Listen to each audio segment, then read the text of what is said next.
this probably leads into the next question then for the pair of you. Your most memorable race throughout your career?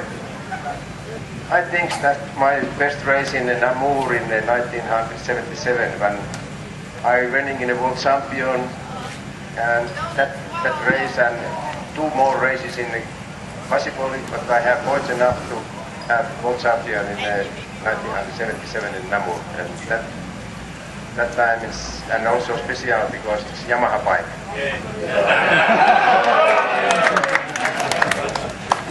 Well, I think Mr. Peter Payne will invite you back for that Yamaha time. Very good. Yeah, well, Huska what? You know, for me, it's very difficult to say what's the most Husqvarna sewing machines. That's what they make. I'm sorry, I was a little slow. And they also make the machine to cut the trees. Husqvarna. Yeah, it's good. Yeah, they have good chainsaw. Heiki says they have very good chainsaw.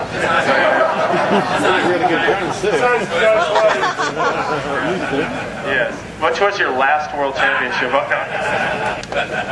Yeah, no, Heiki was very happy to ride both bikes, I'm sure, right? But I think it was nice when he got to ride on the Yamaha and it didn't have so many mechanical failures. Yeah.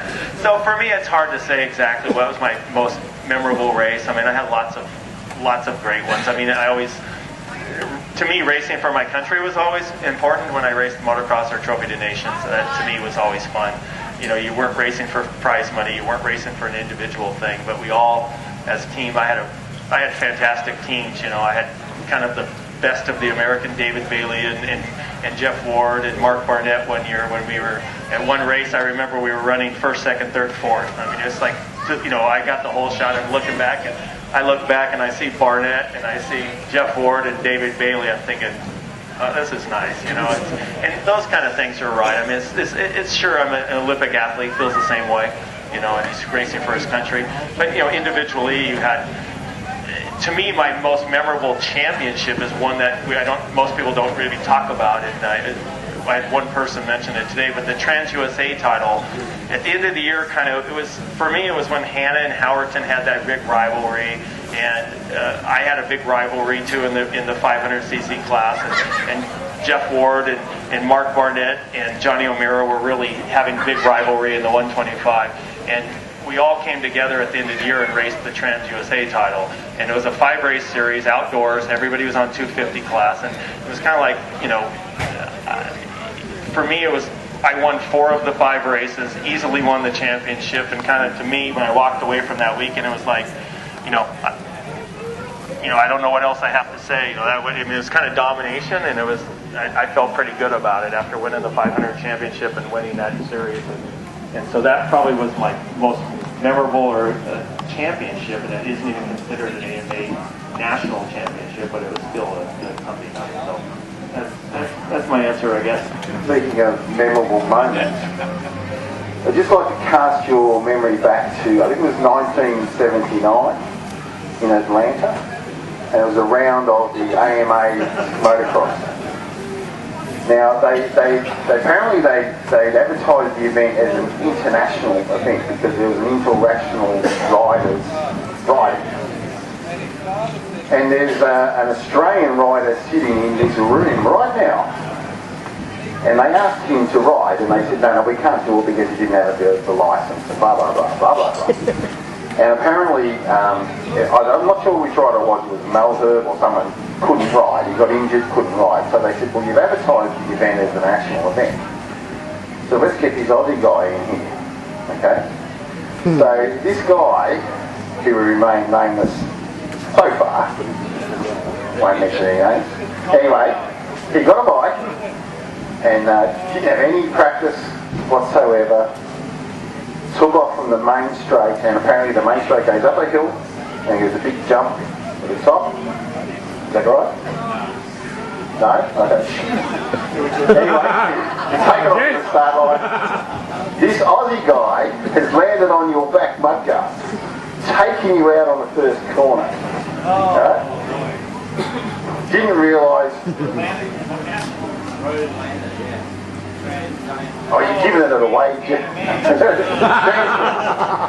Anyway, this rider, who we all know now is Jeff Ballard,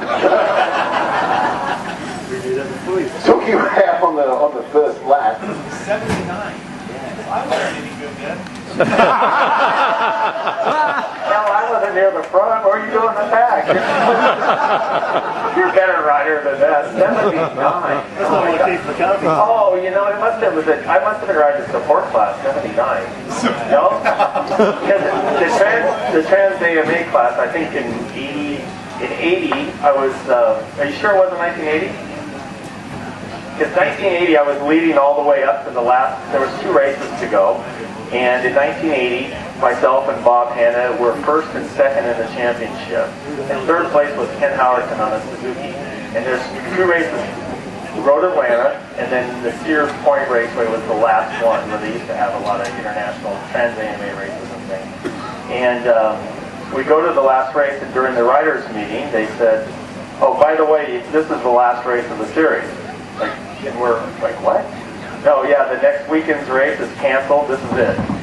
So from Yamaha, we're pretty happy. It's like, okay, we've got a 10 or 15 point lead on, I have a 10 or 15 point lead on Bob, and Bob has a lead on Howerton, and we're first and second in the championship. This is the final one. All right, good. And I just remember in 1980, as I started riding through, my mechanic at the time was a gentleman named Jim Felt, who really was a fantastic mechanic and later went on to work with Johnny O'Mara. He was fighting with my team manager all the time, and it was over something really silly because Jim lived a long ways away from Yamaha, and he didn't want to have to drive into Yamaha's workshop every weekday and fight the Los Angeles traffic. The bottom line was they finally started getting so heated in this discussion that Jim got fired. So he got fired while we were in the middle of a series traveling around the country, and they told me to get on an airplane and go home. So they had another mechanic they flew out to work on my bike, and it was fine the first weekend, and then the next weekend Rick Burgett got hurt, and then his mechanic, a guy named Bill West, was out there, and so they said, you're going to work on Broc's bike, and I'm thinking, okay, but I'm kind of picky about all my stuff, and I knew he wasn't the most picky mechanic, I guess. And so during the race, I'm going around the race, and all of a sudden I notice something kicking my foot off or bumping into my ankle, and I look down and to only see the swing arm pivot bolt start coming out of the motor. And I'm thinking, are you kidding me? Didn't this happen to Bill West with Rick Burgett? I mean, this happened twice in like a 1-year period with the same mechanic. The swing arm pivot bolt starts working out, and I'm thinking, do I stop, or do I just try to keep the thing in, which is the dumbest thing I've ever done on a motorcycle. And I'm thinking I should have stopped and had him hammer it in, but I thought, you know what, if I stop, the end of the threads are going to be damaged. There's no way they're going to put a nut on it. So I'm just going to hope the thing stays together. So 30 minutes into the 40-minute moto, finally the motorcycle falls in 2 pieces. I'm done. Well, shit, Bob Hanna's going to win the championship. You know, I didn't want him to win it any more than so I look around, and I'm sitting on the side of the track, and I'm thoroughly disgusted, and I'm looking, where's Bob? There's no Bob Hanna. Oh yeah, his seat fell off, and he just got pissed off because Broc was going to win the championship. Lo and behold, Howerton wins the moto. Then we go into the last moto, and like, oh crap, I have to win the last moto, or I'm not going to win the championship. And Howerton and I had an unbelievable wheel-to-wheel battle for the whole race, and Ken beat me, and he won the championship. And I lost a car and the championship bonus, which was, I don't know, many thousands. I think it was 50,000 or something, and a car and a bunch of stuff. And it was one of those races where that was that was on the Transit. So I think when you might have rode, if you rode 79, to answer the question, I had to be in the support class, because I didn't ride the big class until 1980. Yeah. You landed on me. Yeah. Were you in Tahiti? Oh my God. We were talking. Motocross in Tahiti. Yeah. You remember that? Oh God. And John DeSoto. But yeah, DeSoto was there, and a kid named Royce Royale. Do you remember that name? Why do I remember it? I have no idea. But he was a kid from... He was Royale. Yeah, Royce Royale. What a kid from Hawaii, I think John had a name. That's cool. I mean, I didn't know you were there, Dad. And then Rick Johnson went back the next year, I think, right? Oh, Yeah. Tahiti? Yeah, it's Tahiti. Oh, I only went that one time in review. So, and then you won the one before the review. Yeah. That was the slipperiest mud I've ever seen in my life. It was unbelievable. And it destroyed your entire clothes. It was red, and it rained a lot. I was 1977. I'm just 17 years old. I go to the airport in Los Angeles and said, I'm going to go to Tahiti. Okay. Where's your passport? Okay. What? Where's your passport? What the? I don't have a passport, ma'am. Well, you're not going to Tahiti. And I said, really? And they said, yeah, you have to have what's called a passport. I'm like, okay. All right. So I get on the telephone, way before cell phones, there were kids here.